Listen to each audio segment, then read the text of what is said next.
Olá, sejam todos bem-vindos. Eu sou o professor Wesley Barbosa e no vídeo de hoje eu vou falar sobre Ressurreição, o primeiro romance de Machado de Assis. Como sempre faço, deixarei aqui na descrição do vídeo o meu link de afiliado da Amazon para a obra, tanto aqui na edição que eu tenho e que usei para leitura, que é da obra completa, quanto também do livro avulso, né? Para você que quer comprar apenas Ressurreição, também vou deixar o link aqui, para que você vá lá, dê uma olhada e, se for o caso, que compre o livro através do meu link, pois essa é uma forma de você ajudar a manter este canal. E se você gosta de conteúdos assim, não deixe de se inscrever no canal e ativar o sininho das notificações para sempre ser informado quando novos vídeos forem publicados. Além disso, curta o vídeo, pois assim você mostra que está gostando do meu trabalho. Então bora lá! Ressurreição é o primeiro romance de Machado de Assis, livro publicado em 1877. Faz parte ainda daquela fase de Machado conhecida como fase romântica, né? Que começa com Ressurreição e termina com Yaya Garcia. Justamente por ser um livro de romancista iniciante, embora não de escritor iniciante, né? Machado já tinha publicado contos anteriormente, etc., mas sim, no campo do romance é um livro de iniciante. Ressurreição, ele não é um romance perfeito, não é um romance, até do ponto de vista de construção, não é um grande romance de Machado de Assis. Porém, isso é uma opinião que não apenas eu percebi, né, quando estava lendo a obra, mas vários estudiosos que eu consultei, tanto aqui da história da literatura no Brasil, a literatura no Brasil, melhor dizendo, organizado por Afrânio Coutinho, como Maçom Moisés, Alfredo Bose, alguns autores ali que estudam especificamente Machado, todos eles têm a mesma opinião. Trata-se de um romance, em certa medida, pobre, alguns colocam como simplório, alguns colocam como medíocre, vai depender do crítico. Eu não acho um péssimo romance. Agora, claro, quando você compara com outros, obviamente fica latente esse caráter um pouco mais modesto de Ressurreição. Você que acompanha o canal com frequência, até talvez tenha estranhado eu trazer Ressurreição, porque eu tinha falado recentemente que terminara de ler Memórias Póstumas de Brás Cubas, né? Então, como que eu venho aqui trazer o livro Ressurreição? É que, relendo Memórias Póstumas, eu tive o desejo, me nasceu o desejo de fazer um percurso por todos os romances de Machado na ordem de publicação. Fiz essa leitura, foi o primeiro contato, né? Dessa primeira fase de Machado. Eu só tinha lido Yaya Garcia e faz um bom tempo, bem mais de 10 anos. Então é uma fase com a qual eu não tinha intimidade ainda. Então foi uma oportunidade bacana. Gostei de muita coisa do livro, achei outras assim realmente que marcam uma publicação de iniciante, mas de modo geral valeu bastante a pena. Bom, mas o livro tem como enredo o seguinte: nós somos apresentados a uma história de amor que envolve Félix e Lívia. Falando a princípio de Félix, ele é um médico, uma pessoa formada em medicina, tal, exerceu a profissão durante um tempo, mas de repente ele herda um valor, né? Ele tem uma herança ali para receber de uma tia, se eu não me engano, uma boa herança inclusive, e aí o que acontece? Ele pode se dedicar aí, né, a apenas gastar dinheiro, né? É aquela pessoa que chega num nível ali de vida, de posses, que ela não precisa mais trabalhar, exercer profissão nenhuma. Ela vai agora só curtir a vida, como diríamos atualmente, né? E é o que Félix faz. E curtir a vida, inclusive com mulheres, né? Com relacionamentos que duram muito pouco. No começo do livro ali, nós somos apresentados a um rapaz que não dura mais do que 6 meses num relacionamento. No primeiro capítulo, segundo, nós vemos justamente ele acabando o relacionamento com Cecília, né? Uma moça com a qual ele estava se relacionando ali naquele momento. Está chegando ali nos 6 meses de duração, ele já acha que já está criando vínculos e é melhor colocar fim naquilo. Eu acho interessante, grande parte das obras de Machado é assim, né? Você vê essa obra lá no século XIX, mas você poderia colocar ela, mudar algumas coisas, colocar ela como uma obra contemporânea e daria muito certo. Eu conheço, tenho amigos, inclusive, que pensam dessa forma, né? Ou seja, não quero nada de relacionamento, não quero me firmar com ninguém.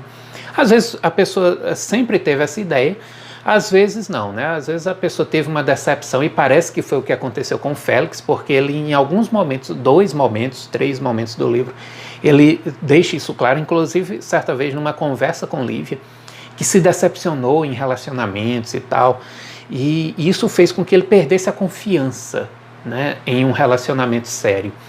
Portanto, ele decide viver a vida ali mesmo, né, com a liberdade, né, bem aquela, hoje em dia, né, nós utilizaríamos, as pessoas que são adeptas dessa opinião, elas utilizariam o termo, vou ser livre, vou curtir a vida com homens ou mulheres, aí depende do gosto, mas sem me prender a ninguém, né? Seria esse o discurso atual. Só que a vida não é assim, né, gente? Nós planejamos as coisas e nem sempre acontece da forma como nós queremos. O fato é que ele, de repente, se apaixona por uma moça chamada Lívia. Lívia é irmã de um sujeito que é meio que amigo dele, ou força muito uma amizade com ele, chamado Viana. Ele quer meio que atuar como um cupido na relação entre Félix e Lívia. Afinal de contas, Félix e Lívia conviveram muito pouco. Lívia já fazia 2 anos que tinha viajado para Minas Gerais, né? Desde que o marido falecera, ela viajou para Minas, então estava retornando agora, 2 anos depois, mas a gente entende que antes dessa viagem eles se viram muito pouco, Félix e Lívia. Mas a gente percebe que Viana o tempo todo falava muito de Félix para Lívia, né? Era meio como fazer uma propaganda positiva. O fato é que Félix fica meio que surpreso, né? Mas ela fala muito em mim, ela tem boas impressões a meu respeito. Tem sim, eu falo muito bem de você e tal. E inclusive eu vim aqui para lhe convidar para um jantar de ano bom, né? Ali o começo do ano. Mas é um jantar que vai acontecer na casa de um outro personagem, Coronel Moraes. Coronel Moraes pede que Viana vá lá e convide Félix, né? Nós somos apresentados para os personagens nesse contexto, né? Eles dialogando ali, falando um pouco de suas vidas, e assim a gente vai entendendo um pouco a história. Bom, Félix não tinha bem pretensões de ir para esse jantar, mas ele acaba aceitando, né? Coronel não deixa margem para ele recusar, parece ser uma pessoa que quer muito bem a Félix, e acaba ele aceita o convite de Viana. E Viana diz, olha, e inclusive lá no jantar minha irmã vai estar, né? Então seria bacana você ir também e tal. Então você já vê a coisa sendo desenhada, mas é lógico que Félix não está nem aí, não é verdade? Ele está mesmo preocupado em curtir a vida, nem quer ir para esse jantar, mas acaba indo e tal. O fato é que quando ele chega no jantar, ele percebe que Lívia é uma moça muito bonita, né? E as pessoas estão todas interessadas nela, até a filha do coronel, que no momento dança com Félix lá, ela é interessada em Félix, ela é uma jovem de 17 anos, né? Ela é interessada em Félix, Félix na verdade tem por ela um carinho paternal, ele gosta muito dela, tem uma relação muito bonita com ela, mas não vê ela como uma mulher. Ela tem esse interesse por Félix, mas ela mesmo assim ela chama a atenção, olha, a moça mais bonita da festa hoje é Lívia.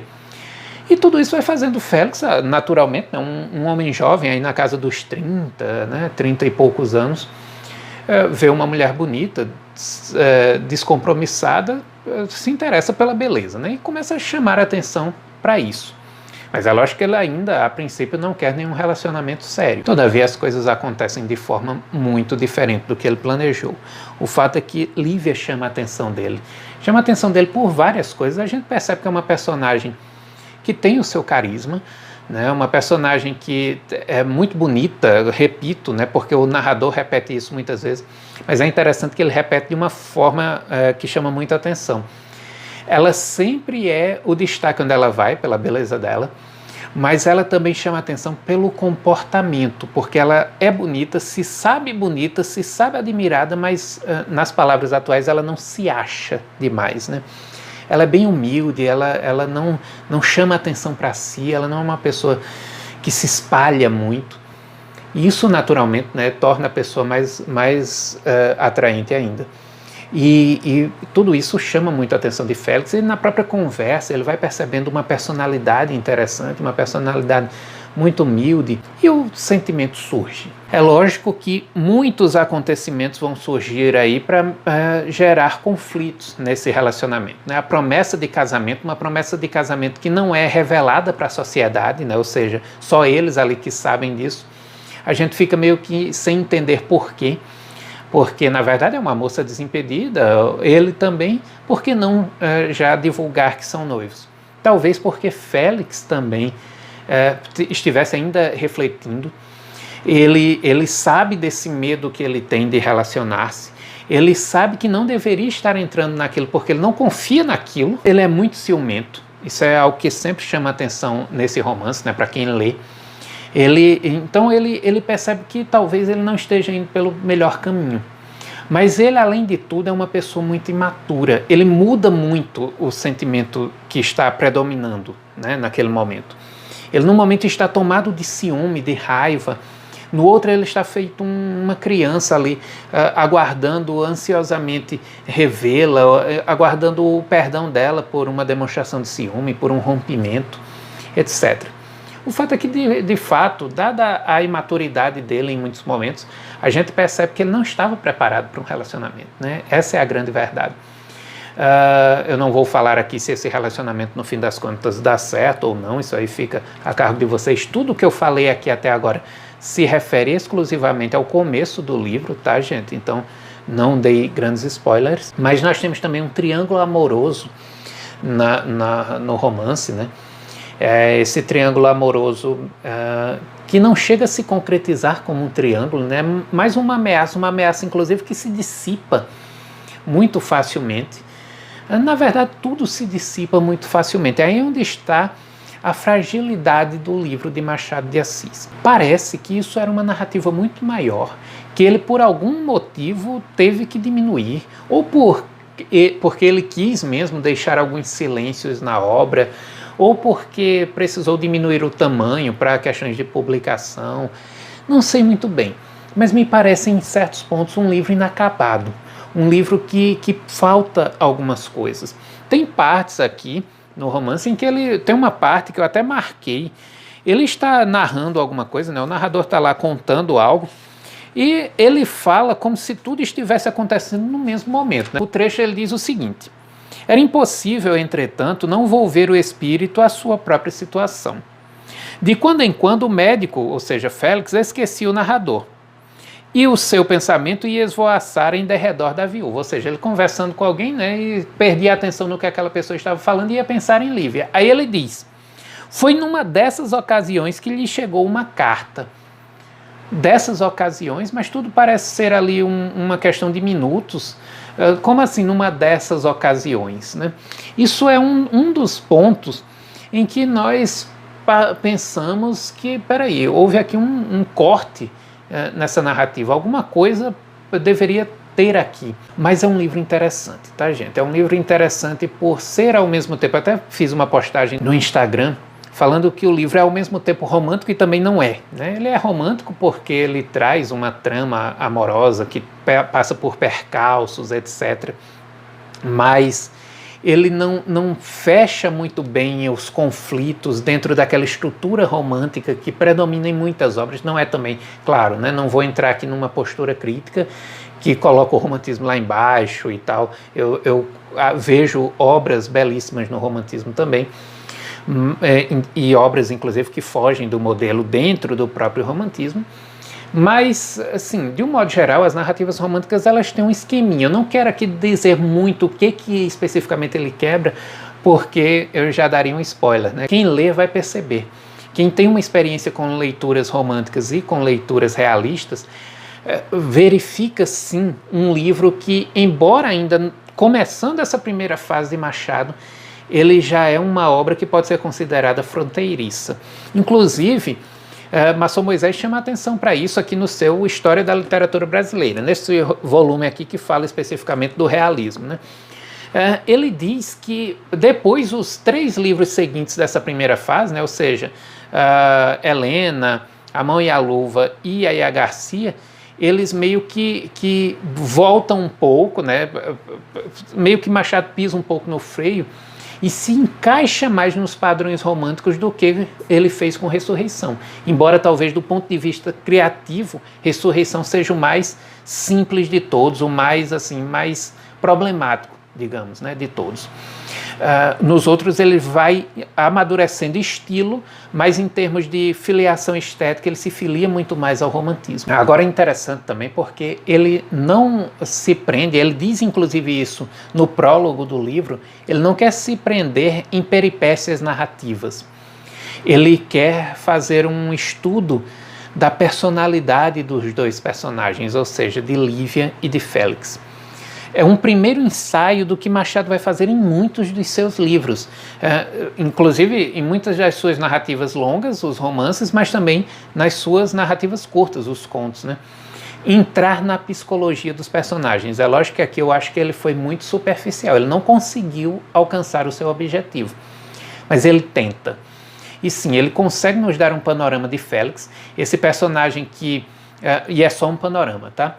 Esse personagem que tinha uma ideia a respeito de relacionamento, tudo isso cai quando ele encontra uma paixão verdadeira, que parece sim ser aquela grande paixão arrebatadora da sua vida, que faz ele entrar em conflito naturalmente, né? Esse conflito de quem, e aqui tudo isso que eu vou falar agora é minha contribuição, tá? E eu já digo por que justamente que o livro é problemático nesse sentido. Ou seja, aquele personagem que diz, espera aí, mas como que eu tão convicto de que relacionamentos não valiam a pena, de que deveria me envolver por pouco tempo, no máximo 6 meses, quero entrar no casamento? Como é que eu, que perdi a confiança em uma mulher, vou agora confiar totalmente nessa aqui? Mas espera aí, ela pode estar fazendo algo de errado, e essa evidência aqui, chega uma coisa, acontece outra e tal, o livro tem esses acontecimentos. Isso que não é evidência suficiente para eu cair fora dessa, voltar para a minha vida anterior, minha vida de liberdade? Bom, agora todas essas reflexões você depreende do personagem, mas o narrador não diz. Ele não consegue entrar nesse conflito. Seria muito bacana se ele nos mostrasse isso. Assim como também Lívia. Lívia é uma personagem que pouco é explorada sua consciência. A gente percebe que é uma consciência que em determinado momento até o narrador coloca como meio calculista e tal. Mas cadê esse cálculo? Em muitos pontos a gente não vê. A Raquel, que é uma personagem também fundamental, é tão rasteira a descrição da psicologia dela que até o próprio narrador reconhece isso e meio que tenta colocar a culpa na personagem, né? Ou seja, ao contrário de Lívia, ela não é muito dada a reflexões, a inteligência, sei lá, alguma coisa do tipo, né?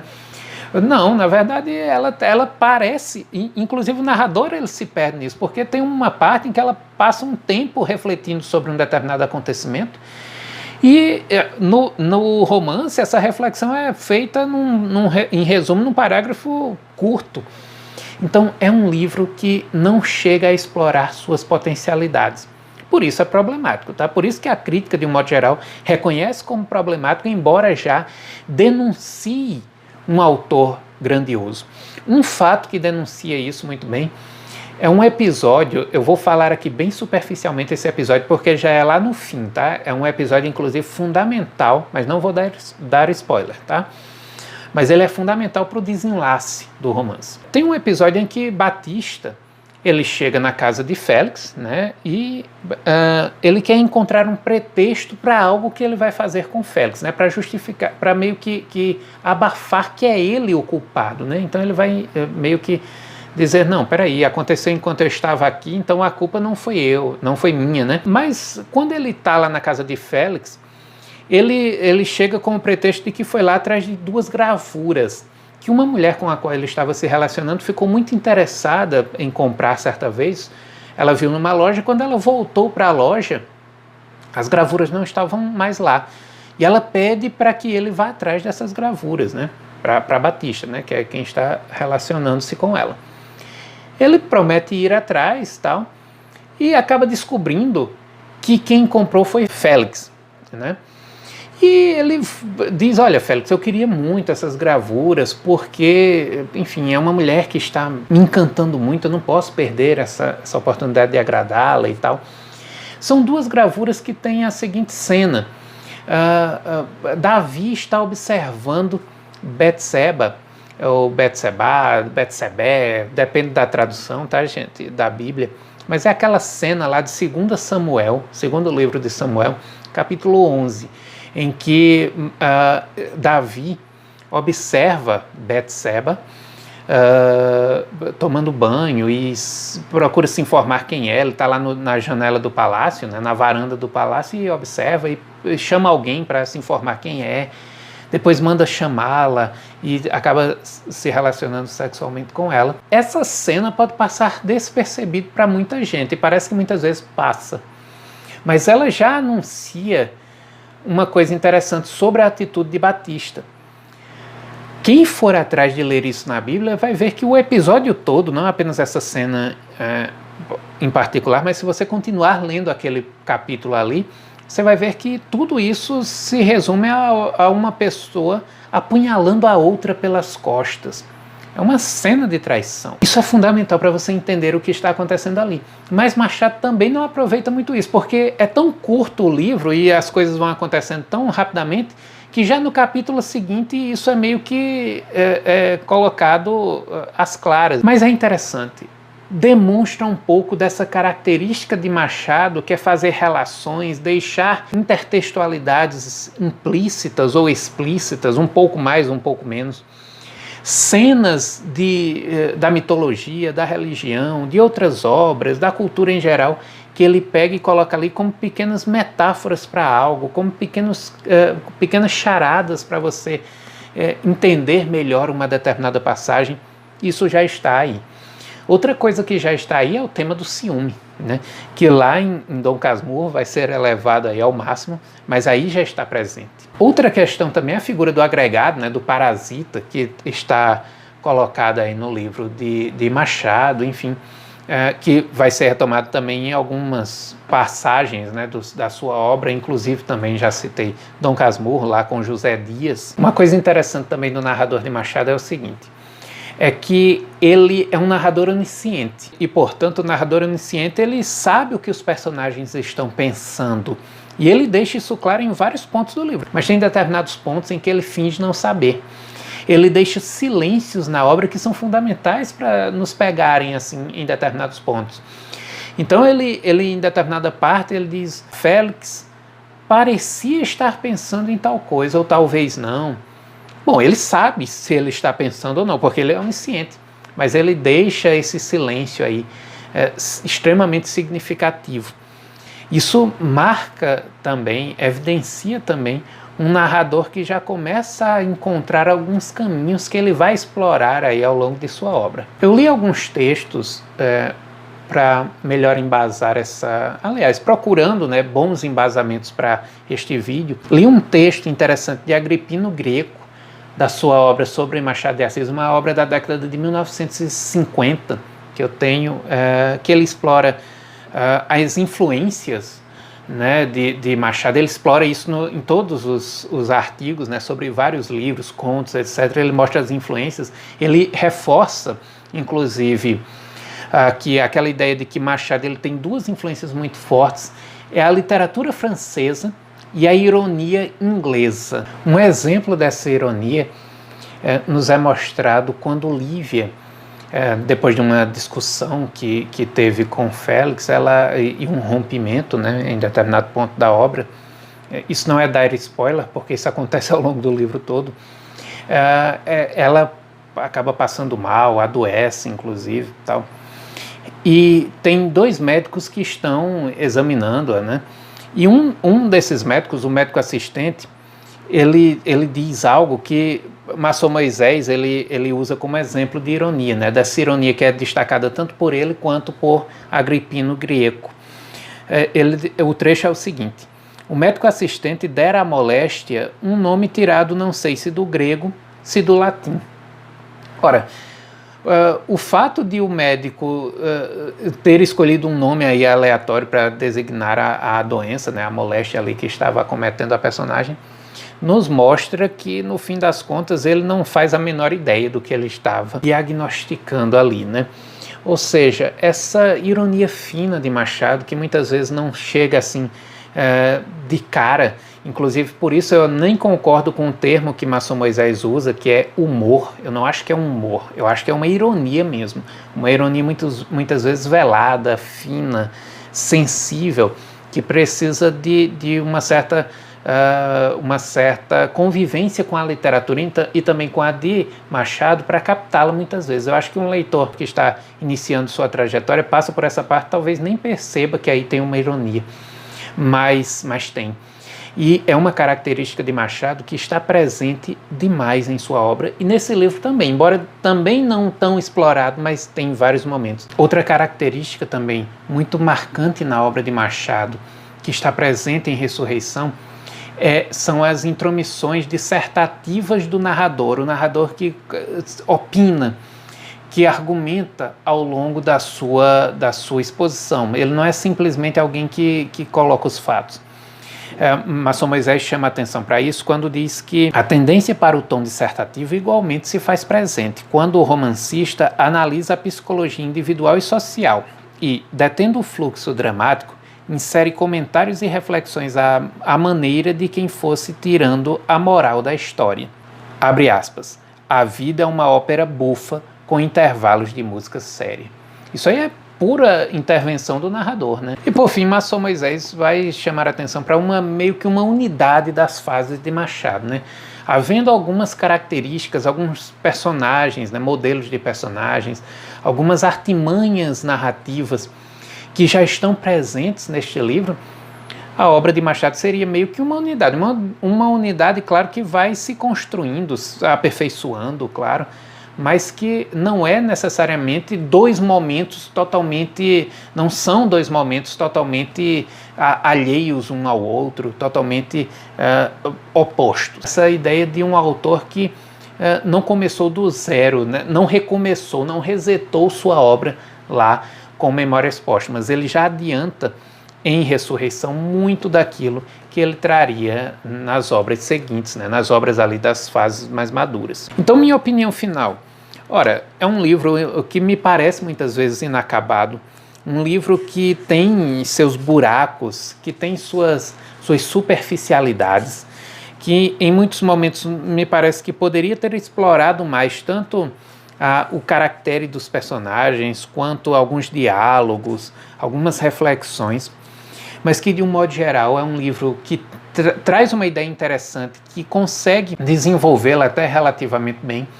É um livro que foge um pouco do romantismo em si, por isso mostra criatividade, né? Não que fugir do romantismo tradicional, como eu já disse, seja necessariamente um índice de que a obra é superior, mas demonstra criatividade, demonstra personalidade. E essa personalidade ela fica evidente em vários momentos em que o autor explora características, utilizações, estilos que ele colocará como grandes marcas da sua produção. Por isso mesmo, um livro que, enfim, eu indico como leitura, vai ser uma leitura agradável para vocês, tenho certeza. Não é um livro difícil, não é um livro também que se arrasta demais, não. É um livro rápido, valeu muito a pena, foi um início de trajetória bacana. Talvez eu demore alguns anos fazendo esse percurso pela obra de Machado como um todo, mas assim que eu for lendo os romances, trarei para vocês as resenhas, com certeza, porque, enfim, é um autor que eu gosto muito, é o meu autor favorito na literatura brasileira, e eu acho que cabe sim a gente continuar falando muito de Machado. Espero que vocês tenham gostado, né? E se gostaram, claro, não deixem de interagir, deixando seu comentário, falando, inclusive, se vocês já leram, se vocês pretendem ler Ressurreição, e se leram, se gostaram ou não. Como eu sempre digo, a participação de vocês é fundamental aqui para o canal. Eu agradeço muito pela audiência e até o próximo vídeo.